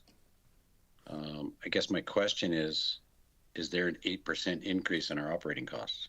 Is that why we're having this 8% increase this year? Through the chair to Councillor Ball, it is my understanding that we are still significantly under, we are far from recovering the funds to operate the arena, the ice time. This was actually as a result of the operators that came forward requesting that we raise the rates because they're operating at a deficiency. But I know that the rates had not been increased for quite some time, and we were working with the groups and the facility operators with timing, which is why we have the September 1st date so that the various groups could schedule their ice time and do their budgets accordingly. No, I understand that. That's not what my question is. Is they had an increase last year, and we decided that was adequate to cover their costs. What has changed from last year to this year to add another 8%? Right now, families with 3 and 4 kids, all in hockey, it's not a cheap sport, and ice has never been 100% recovery, no matter what. It's a public service. It's kind of like transit. So are the arenas costing us 8% more, or are we just drawing back 8% relative to our cost recovery? Is this about cost recovery, or is this about providing a service? Through the chair to Councillor Ball, I'll have to defer to Director Smith. Through the chair to Councillor Ball, originally what we were doing was increasing user fees to match the rest of the province. Typically, you look at about 60% recovery. We in Wood Buffalo was around 40%. The increase was as per your 3-year plan to get up to the benchmark within Alberta itself. However, you are correct. We did see a 20 to 30% increase in users just in the last year. So it's more and more users using our ice. So that's the rationale for the increase, to get to the provincial benchmark. So if we have more users, so we charge them more. Right now, we've got kids sitting on the sideline because we don't have enough ice. And, you know, we're charging adults more for them to use the ice. We're charging kids more to use the ice. I just don't support this increase at this time because I haven't seen, well, frankly, it was slipped into this package as an increase versus, you know, in past years, it was a lengthy discussion about ice fees or ball field fees or whatever. This is just slid into the package. Here's another increase and take it as it is. I don't support that right now. Thanks, Councillor Ball. And also, just clarification, not ice, but go back to Councillor Stroud's question about the service of treaty and Big Stone Cree Nation. It is on our package in Schedule E, Item I. Is that for all treaty? And as Fire Chief Butts mentioned that they don't serve as Big Stone Cree Nation, because it does, in this item, does designate service for treaty and Big Stone Cree Nation. Are those service fees just for treaty land? Yeah, but it's in our schedule of fees, but we don't service it. Through the chair to the chair, I'm afraid that this is information that has been provided by each department, and I don't have the background. It's something I would have to take away and discuss with Chief Butts. Sure. Chief Butts, do you through the chair to Mayor Bowman, I really don't have any comment on that. I'd have to have a look at that. Okay. CO Hunter? Through the chair, I would expect that this is probably a cut and paste type error that we've picked up somewhere, and we just need to sort it. Sorry about that. Okay, thank you.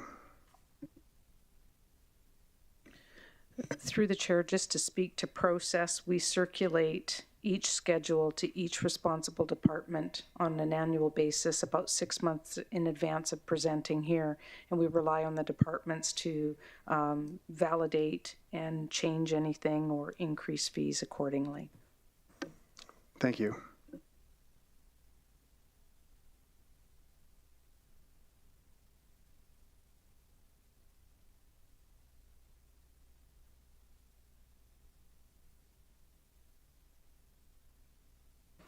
Councillor Weigel? Thank you. Mayor, through the chair, I think this question is probably for Director Smith, and I'm not 100% sure, and this might not be the appropriate time to even talk about this. When you talked about benchmarking with other cities and towns, is there a no-show fee for like ices? Like when we talk about the shortage of ice in town here, is it appropriate for the administration to have a no-show fee based on ice rentals, or is that something that's just administered through each facility and how they run it? If that makes sense.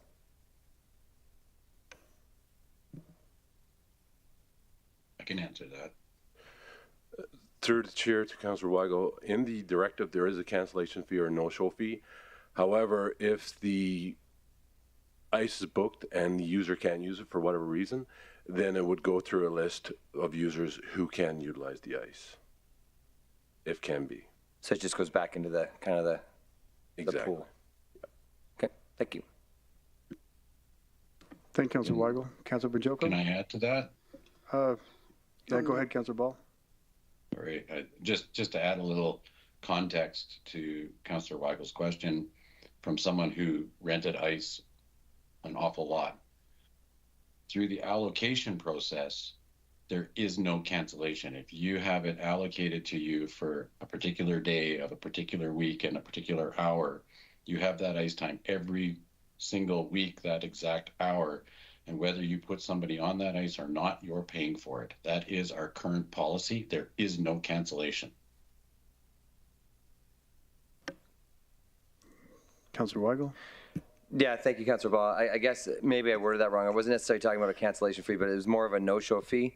The reason I bring it up is I was just at an RRC meeting yesterday out in Anzac, a highly coveted ice, which is a great ice, and it was unused all day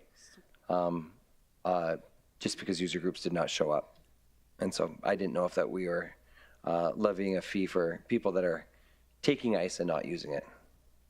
And so in response to that, if players in our league did that, we're already paying the bill anyway. We're paying to use it, and then we would charge them more to if they didn't use it again. Is that what you're thinking?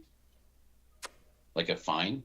Yes, that's exactly what I'm thinking. But Yeah, to me, it's one of those things that when we're short on ice allocation, if it's such a coveted thing, then when it goes unused, we're not handling it properly. And so we just need to look at instead of looking at the allocation, there might be a fine or a way to deter that either people are using it, and if you're not using it, it does get back in the kitty versus just leaving it empty. Right, yeah, I understand that. Yeah, there's no fine. Okay, thank you. Thanks, Councillor Weigel. Councillor Benjoko? Thank you, Mayor Bowman. I'm still back to Schedule J, so I think it might be another. So looking at the application for vehicle for hire license, how do we compare with other cities? Taxi 500, shuttle 500, network vehicle 500, limousine 500, and all of that.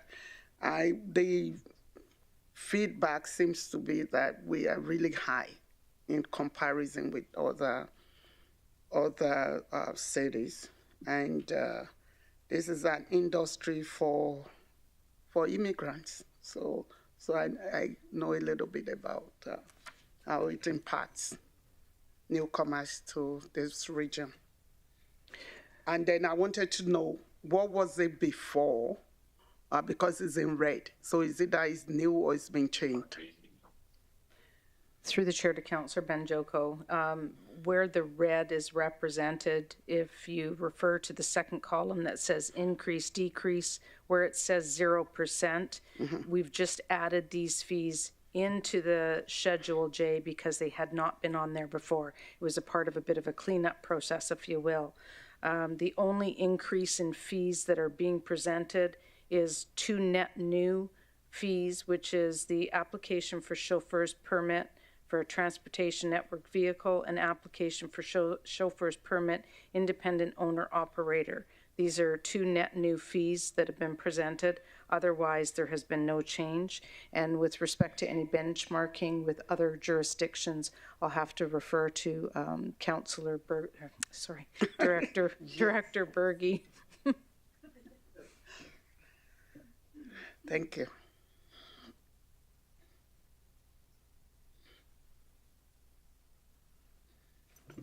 Through the chair to Councillor Benjoko.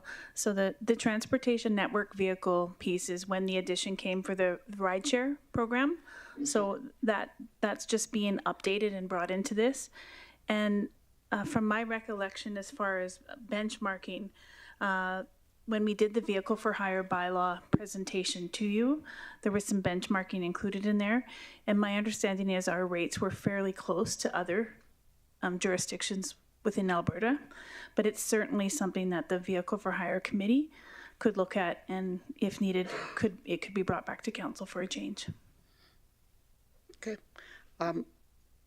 If the information is available, I would like to see that, because I got that feedback and I would like to take a second look.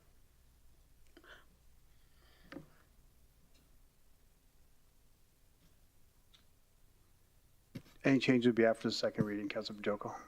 Yes, and I'm not even going to ask for any change right now. I just wanted to see how we compare, and then we can talk about it at a later date. Certainly. Thanks, Councillor Benjoko. Councillor Dogar? Thank you, Mr. Mayor. What I see the rates, I'm very much current on it. They are too much. And today I was asking CLO to put up a motion, and probably it would be later to have one inspection. Taxi business is totally down because of the loss of so many businesses and the loss of population. It needs to be a little bit patronized, and you know, only those drivers are working, those who are for the last many years, like over decades, they don't find, they cannot go to some other business, so that's why they are doing. Or some new people who don't get a job somewhere or laid off and they get into it, and those people are doing only just hand to mouth. So I would recommend, and there should be some revision of the rates, little bit gesture should be shown to the this poor class. Last time you did a Councillor great Dogar, job. once we have, once the motion's on the floor, once we have motion on the floor, we can make amendments at that time. So if you want to wait until that time comes, it'll be in a few minutes once we vote, and you can make any amendments that time. Okay, thank you. I can, one point. Last time, in the bylaws, the coloring scheme was removed. Before that, it was for every company different. Yeah, So but just right now, it's just questions for the that CLO. was appreciated.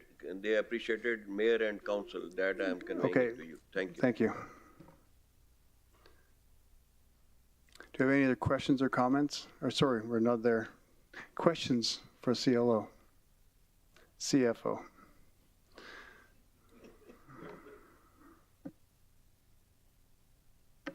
Not seeing you. Have someone read the motion? Councillor Grandison? I move that bylaw number 23/022 be read for a second time. Thank you. Can I have someone second the motion? Councillor Stroud? Thank you, Mayor Bowman. I second the motion. Thank you.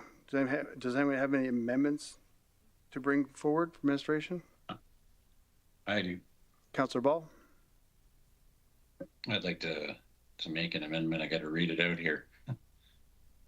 I'd like to amend that bylaw number 23/022 be amended by deleting the ice surface rental hourly in section 6 of Schedule G, Rec and Culture, and replacing them as follows.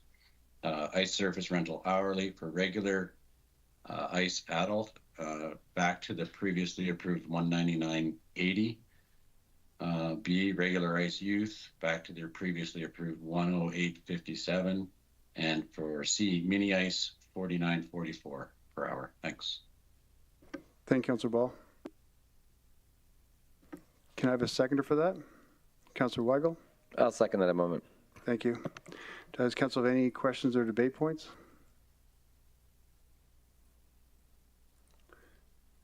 Councillor Stroud? Thank you, Mayor Bowman. I have a question to the Director of Public Works.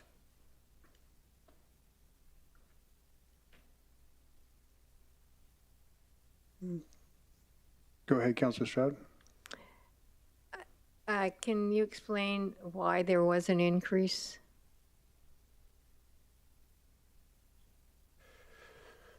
Through the chair to Councillor Stroud, due to benchmarking of cities throughout throughout Alberta, the average benchmark for adult ice was 230. For ice for youth was 137. We had a 3-year plan that started last year to get our rates up to the provincial standard. In your typical ice arena, it's 60% recovery due to fees. We are at around 40. So it was to get us on par with the rest of the province. Thank you. Thank you, Councillor Stroud. I got a question. Yeah, Councillor Ball.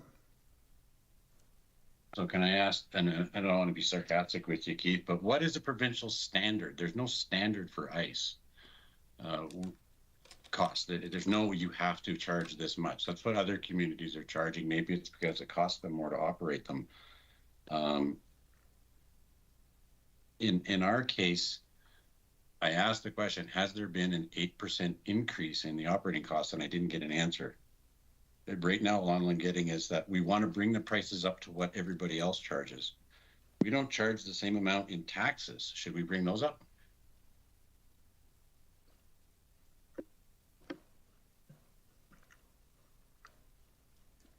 Thanks, Just Councillor Ball. simply yes or no. Well,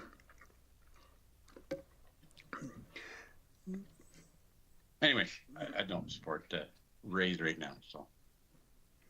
thanks, Councillor Ball. Do you have any other comments or debate points from council on the amendment? Not seeing, I'll call for a vote. All in favor?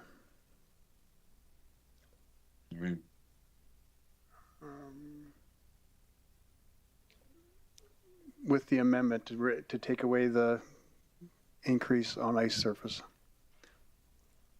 So that's unanimous. And that's carried unanimously. Next, does anyone wish to bring forward a motion for the amendments recommended by the administration?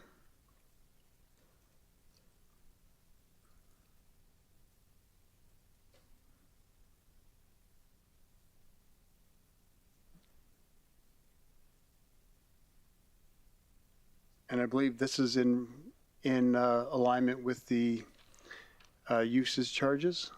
Is this of not allowing usage if for the services if it goes into debt? Councillor Grandison?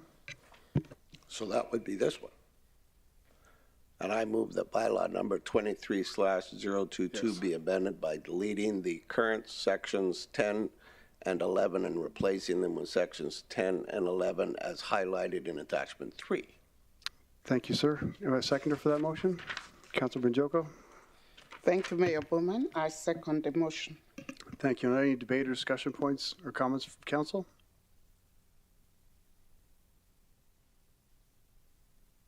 And a call for vote. All in favor?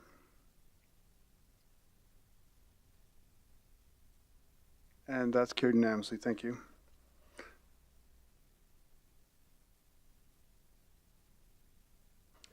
Now, can I have somebody make the motion to make the second reading as amended?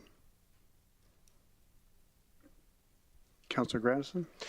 I move that bylaw number 23/022 being the fees, rate, and charges for 2024 bylaw be read a second time as amended.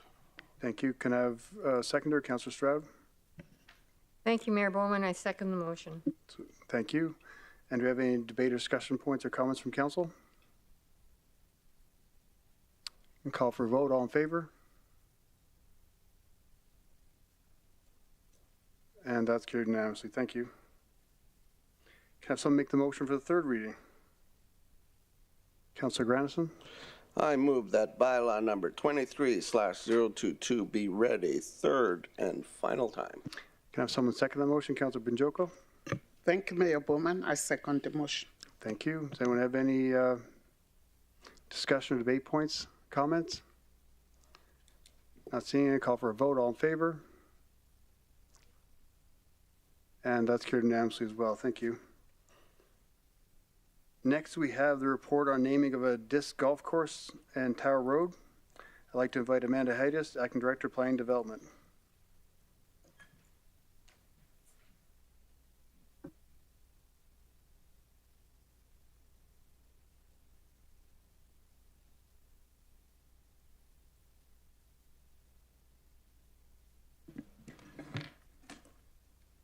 Good evening, Mayor and Council.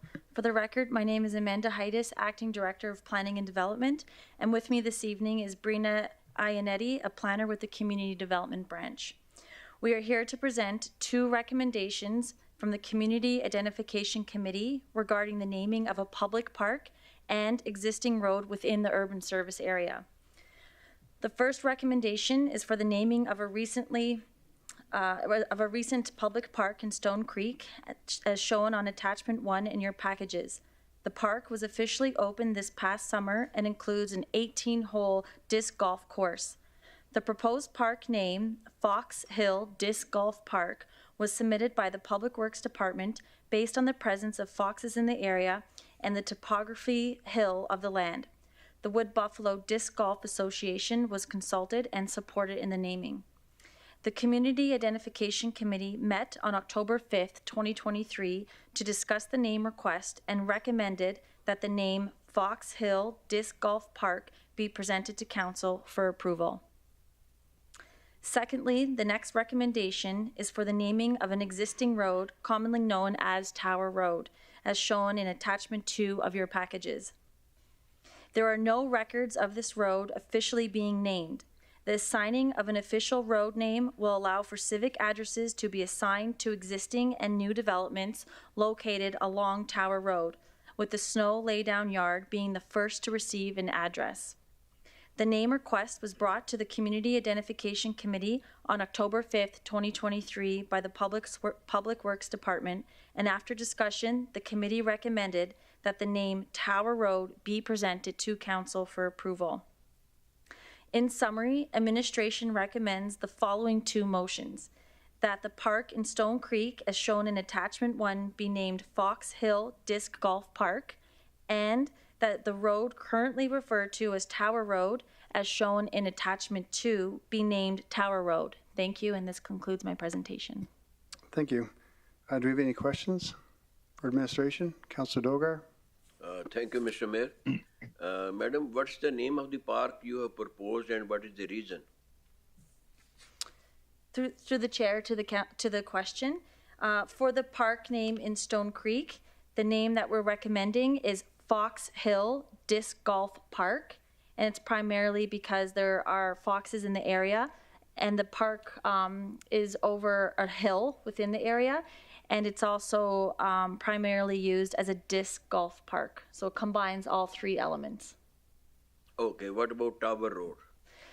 Through the chair to the question, Tower Road is an existing road that is known as Tower Road publicly, but according to our records, it was never officially named, and we're coming to council this evening just to officially place the name Tower Road to the road.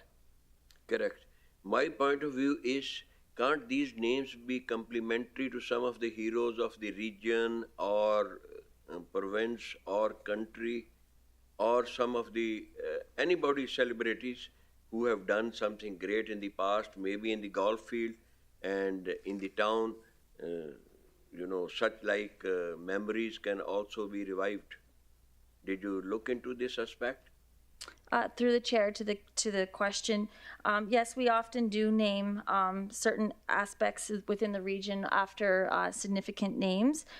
Through the Community Identification Committee, they have a mandate to make recommendations to council for naming of communities, subdivisions, public facilities, streets, and multifamily projects. And through this committee, those 2 names were recommended. Fine. Councillor Stroud? Thank you, Mayor Bowman.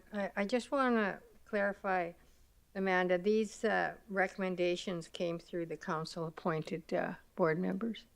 Through the chair to the question, correct. Thank you. Thanks, Councillor Stroud. Do you have any other questions for administration? Not seeing any. Do we have any delegates this item? We have no registered delegates for this item. Can I have someone make the motion? Councillor Grandison? I move that, thank you, Mr. Mayor, I move that the park in Stone Creek, as shown in attachment 1, be named Fox Hill Disc Golf Park, and that the road currently referred to as Tower Road, as shown on attachment 2, be named Tower Road. Thank you. Can I have someone second that motion? Councillor Weigel? I'll second the motion. Thank you. Are there any debate points or discussion points of council? Councillor Grandison? I just have one, Mr. Mayor, thank you, and that's for the benefit of my colleagues. Many of us who've lived here for a lot of years, I'm on the committee, and I was totally surprised that Tower Road wasn't Tower Road. And believe me, the committee questioned that quite a bit, because we were surprised that we would even have this. However, that is the case. The road was not named. We have a sign up there that says Tower Road right off our road, and so on and so forth. So just be aware that no, it wasn't named. So this is bringing something that many of us have known for 40 years to be true, and just making it so. So that's part of this recommendations. Yes, thanks, Councillor Grandison. I agree. Even Tower Road Campground is on the road not known as Tower Road. Thank you. Councillor Dogar? Thank you, Mr. Mayor. It was a very fine presentation. Thank you, Madam. About the name, I still have doubts. It should be on the names of some of the heroes, some of the celebrities of the region. You know, like I was extremely impressed from Lady Frances Jean. She was extremely nice to the immigrants, encouraged me many times. So if I have to recommend, I would name one name recommend as Mrs. Frances Jeans. May consider it, please. Yeah, you can do that, Councillor Dogar. Councillor Grandison? I just wanted to speak to my colleague just to let him know that the committee does take into, we have lists, Councillor Dogar, of recommendations that have been made by the community for people who have contributed in the community. Not only do they name, they do research to make sure that the information is legitimate, so on and so forth. So everything you just said is currently being done by the committee. I just wanted you to know that, and a tremendous amount of work goes into it as well.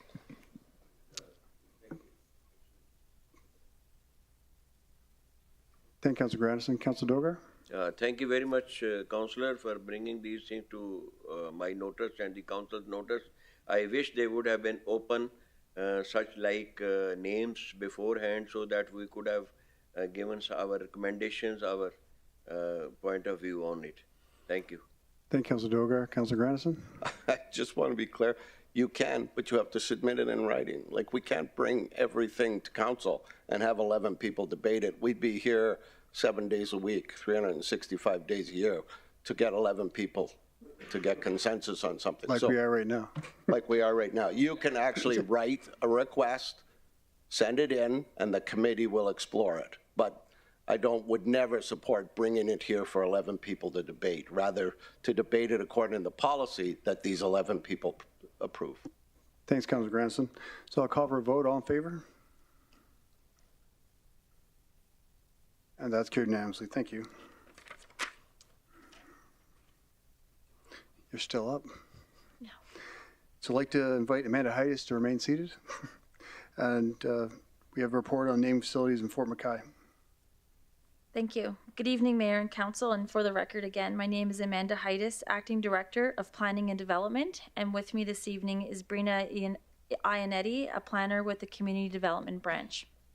We are here to present naming recommendations from the Community Identification Committee within the hamlet of Fort McKay.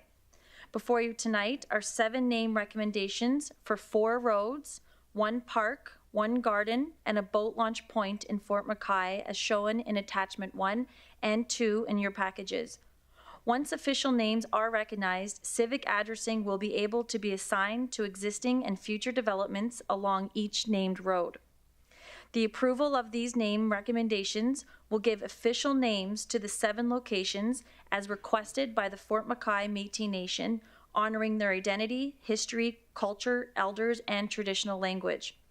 These names were chosen and recommended through the Fort McKay Métis Nation Naming Committee. The names were unanimously approved by their Senate, comprising of 4 elders. Upon consideration and consultation of the name request, the Community Identification Committee recommended that the names requested by the Fort McKay Métis Nation be presented to Council for approval.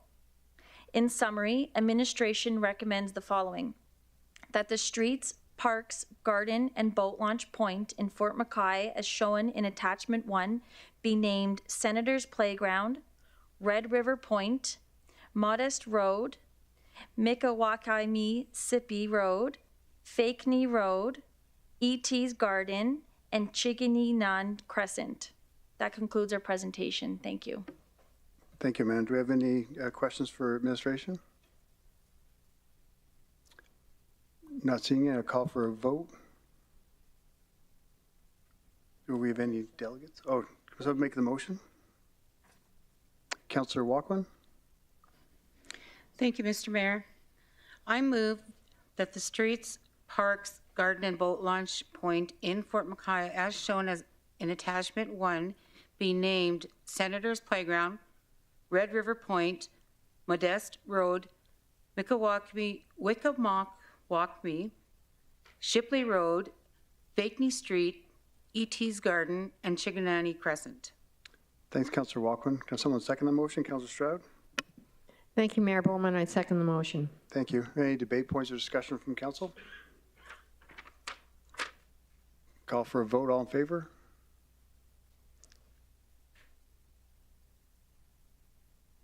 And that's carried unanimously. Thank you.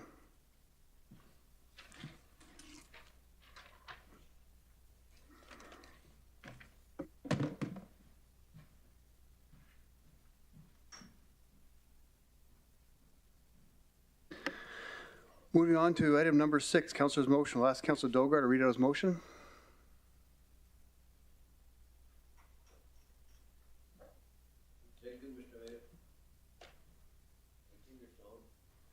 Thank you, sir.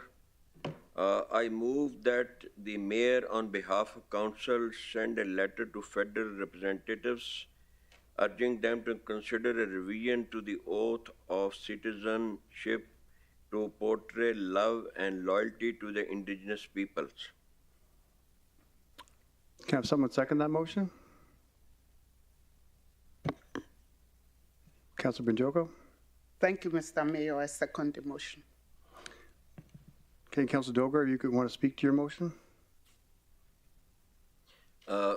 Thank you, sir. Surely, you know, indigenous people are the first nation. All the other communities, all the other nationalities came later. And it is very high grade of them. They accepted them with open arms. I belong to a place back home, my country. I was law enforcing, and I have seen the fights and the wars between indigenous and the non-indigenous. Locals versus the non-locals. For 2 years, every day there was killing and bloodshed, and maximum toll was 200 killing and 200 wounded in one day. And once I came here to this, whenever I had to go to a reserve as a taxi driver, I was frightened. My legs were shivering.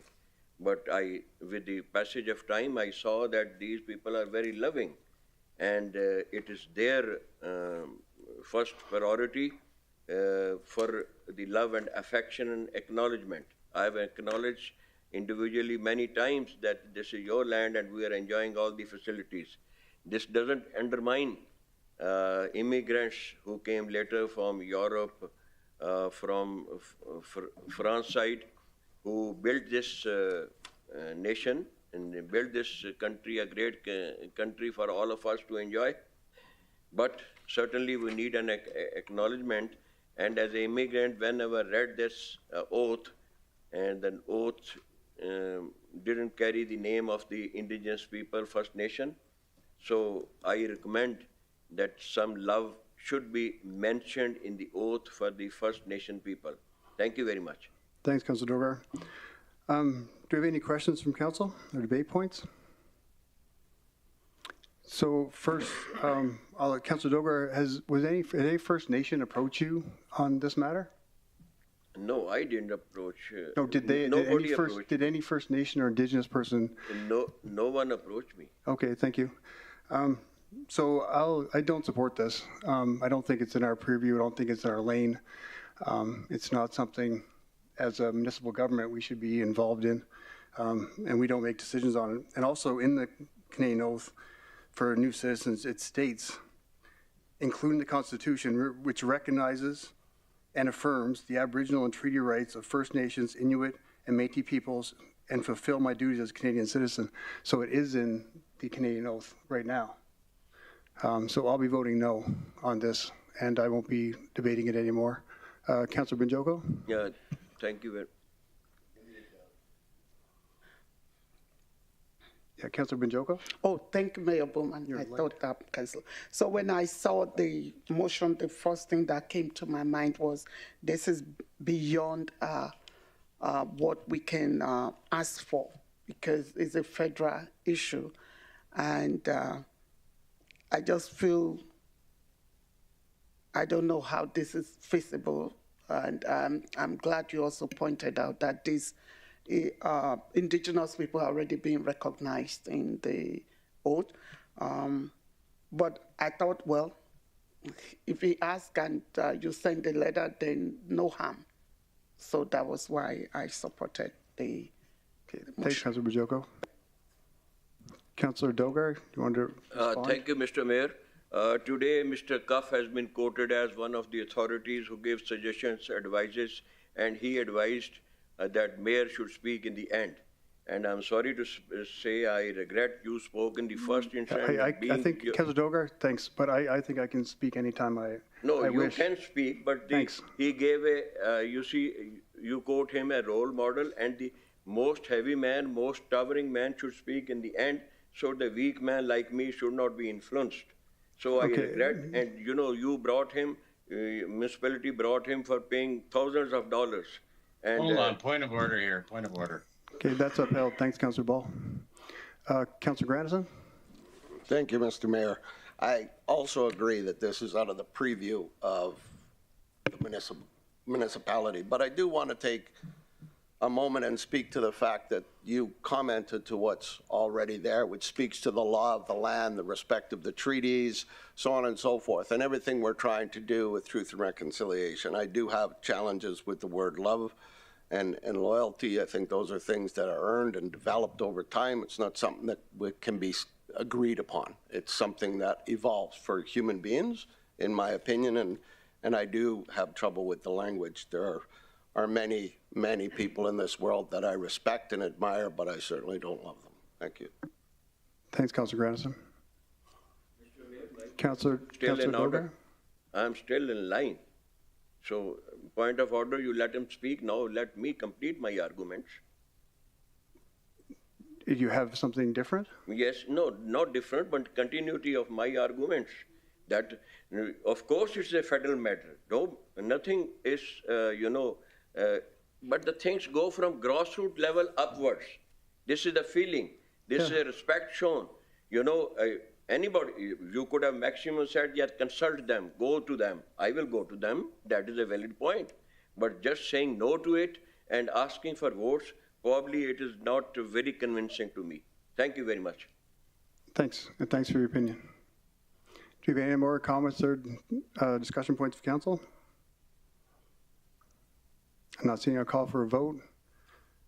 All in favor? And against? That's carried with, that's defeated with 1-4. Thank you.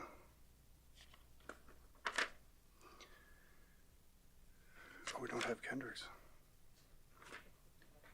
Okay, and Councillor Cardinal's motion, his motion's been deferred to the next council meeting as he's not here this evening. So that's it for tonight, everyone. So thank you for attending. Again, congratulations to our RES for getting our EMS back, and we'll see you next week. Have a good night. Thank you. Good night. Mayor Bowman?